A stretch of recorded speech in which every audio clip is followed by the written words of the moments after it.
جانتے ہو اذیت کیا ہے؟ اپنی آنکھوں کے سامنے اپنی اہمیت کو کم ہوتے ہوئے دیکھنا اور پھر خاموش ہو جانا۔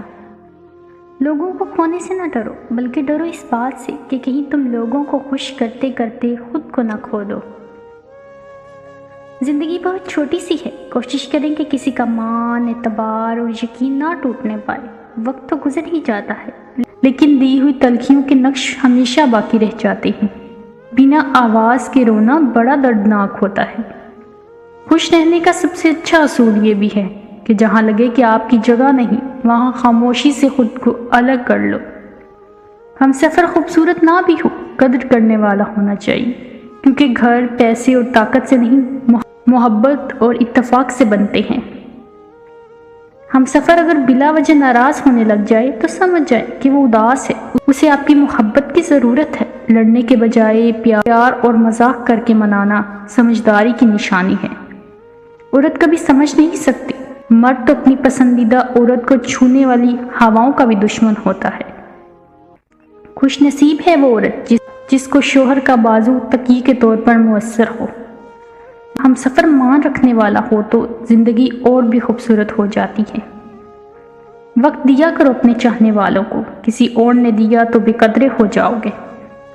دنیا کی ساری کامیابیاں سمیٹنے کے بعد بھی مرد اپنی من پسند عورت کے قدموں میں شکست تسلیم کر لیتا ہے، اور کچھ عورتیں اتنی خوش نصیب ہوتی ہیں کہ ان کی پسندیدہ مرد ان کو پانے کے لیے دنیا سے لڑتے ہیں اور اللہ کے آگے بھی روتی ہیں۔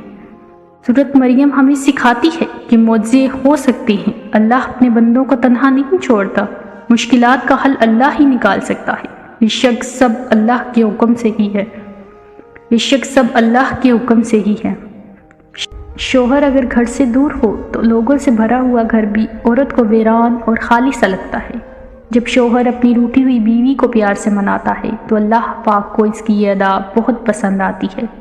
بیوی کی خوشیاں اور خواہشوں کا خیال رکھنا شوہر کی ذمہ داری ہے، کیونکہ وہ آپ کے علاوہ کسی اور سے نہیں کہہ سکتی۔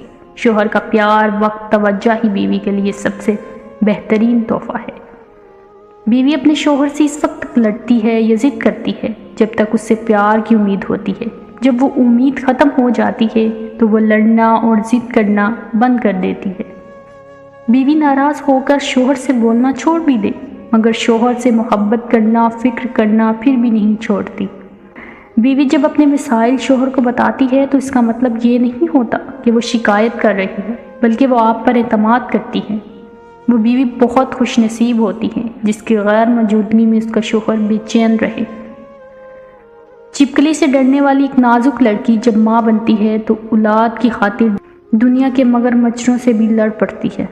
حضرت علی رضی اللہ عنہ نے فرمایا، اللہ تعالیٰ کبھی دو مخلص لوگوں کو جدا نہیں کرتا، جدا تب کرتا ہے جب دونوں میں سے کوئی ایک منافق ہو۔ اللہ کبھی مخلص کو منافق سے نہیں جوڑتا۔ عورت کا چپ کر جانا اس کے رازوں کا تار رونے سے کہیں زیادہ پر اثار ہے۔ عورت کتنی بھی خوبصورت کیوں نہ ہو، وہ پیاری دوپٹے میں ہی لگتی ہے۔